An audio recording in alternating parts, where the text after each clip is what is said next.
Yan, dito sa bahay natin walang may third eye. Yan ang mga tiles. Kaya galing tayo sa trabaho, maglinis tayo.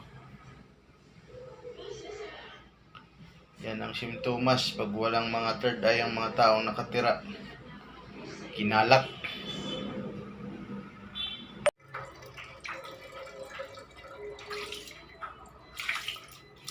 Barado palagi, barado. Ayan. Tip lang natin kabansa na kung mayroon kayong banyo, ganyan, pwede dalawang strainer. Ayan po. Ang gagawin natin, dalawang strainer. Para pag nabaraman yung isa, yan na po ang isa, tsaka yan.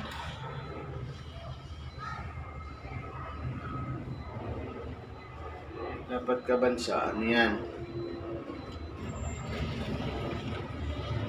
Hindi inaalis siya ng takip para kapag nagbara, pwede natin to linisin. Ito lang kabansa, lilinisin. Tanggalin itong takip. Ayan po, daming dumi. Pag tinanggal mo kasi to, mga strainer niya kabansa, pag tinanggal mong ganyan, yan, pag ganyari, tinanggal mo yan, hindi mo nilagyan ng strainer,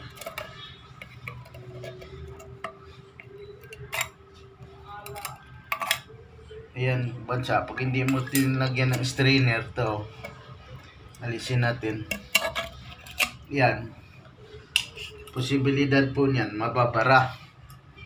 Ayan kabansa, ito nilinis na po natin to,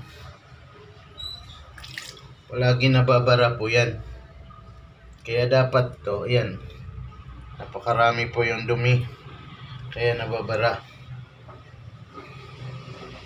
So ang ginagawa po natin, dinalawa natin ng floor drain.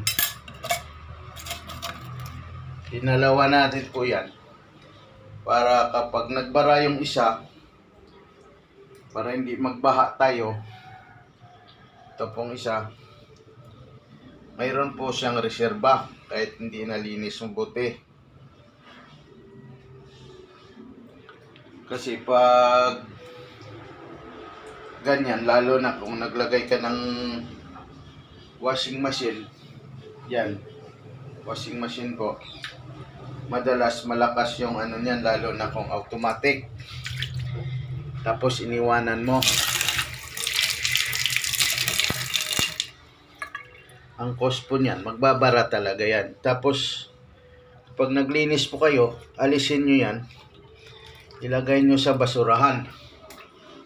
Yan, meron din naman tayo pong basurahan sa banyo. Yan.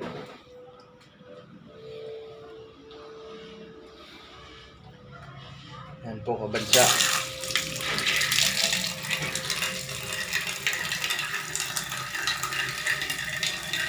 Pre, magsabon tayo para hindi madumi yung kamay natin.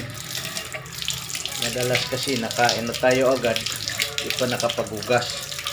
Nating banyo, kahit sa dami tao dito, walang third eye, hindi makita ang dumi. Kaya yan ang nangyari, hindi malilinis yung banyo.